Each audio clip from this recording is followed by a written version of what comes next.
15 local restaurants signed up for the first ever Twin Cities Vegan Chef Challenge.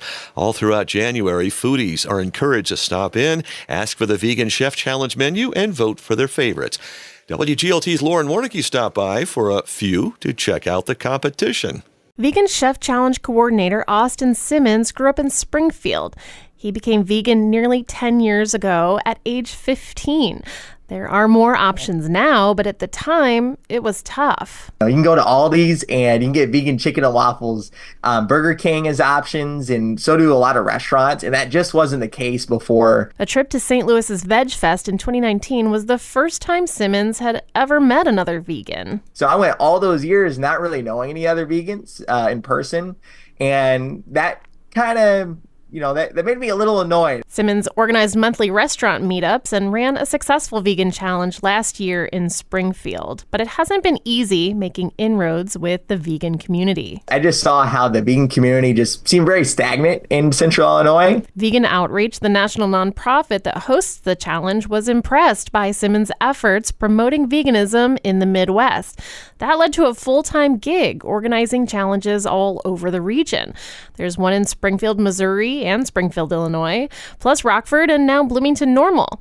And Twin Cities chefs have jumped on the opportunity to bring new customers into their restaurants. And we're specifically targeting non-vegan restaurants to join because we want to show everybody that vegan food can be delicious. Fort Jesse Cafe and 3 from the Epiphany Farms restaurant group are on the list.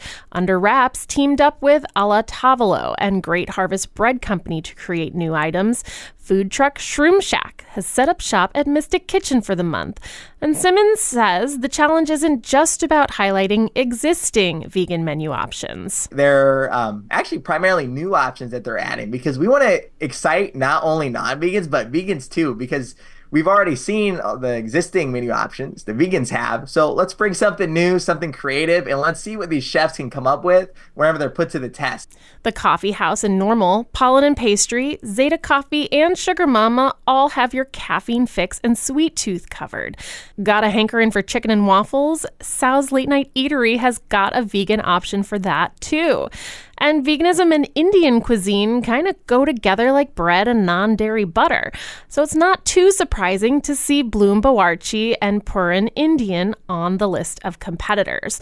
Bloom Bawarchi owner Rocky Venu says about a quarter of their 400 menu items were already vegan. Our primary focus was on vegan at one point because we were able to identify that the market for vegan was a large proportion when compared to the non-vegetarian. Bloom Bawarchi created 3 new dishes for the challenge: Malabar okra from West India, Kadai eggplant from the north, and gobi muttar from central India. We came up with different sauces, so all these 3 are unique. Venu is pretty competitive by nature, so it's not just about bringing in new customers. I am pretty sure we will win this competition.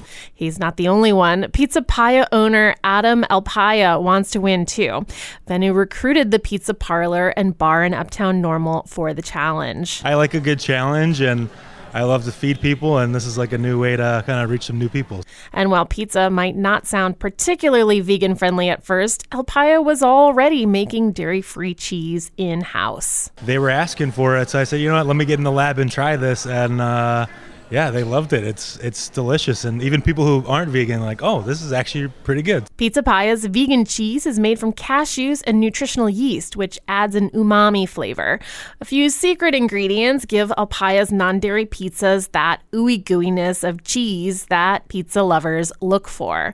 Vegan versions of Pizza Paya's potato and pepperoni pizzas, plus a meat-free cauliflower wings dressed in sweet and spicy Korean sauce, are up for the challenge. We're excited. We want to see how this month goes, and I think we're going to have a lot of vegan challenge people in here testing out the food. Of course, the challenge isn't just for vegans. Austin Simmons of Vegan Outreach encourages everyone to try out vegan menu options for health, animal welfare, and a smaller environmental footprint. Vegan food can be just as or more delicious than non-vegan food. I try new vegan dishes every week, sometimes every day it seems like. And I've never gotten bored in the almost 10 years I've been doing this. So that's really got me really passionate about really showing just how delicious this food can be. That's Austin Simmons, a vegan outreach coordinator of the Bloomington Vegan Chef Challenge, speaking with WGLT's Lauren Warnicki. You also heard from Rocky Venu of Bloom Bawarchi and Pizza Paya owner Adam Elpaya. Sal's Late Night Eatery will open for lunch all next week from 12 to 4, on top of the regular late night hours starting at 7. See all the Vegan Chef Challenge competitors and menus at veganchefchallenge.org/Bloomington. You can vote for your favorites from the website or a QR code at each restaurant. Just make sure you cast your ballots by January 31st.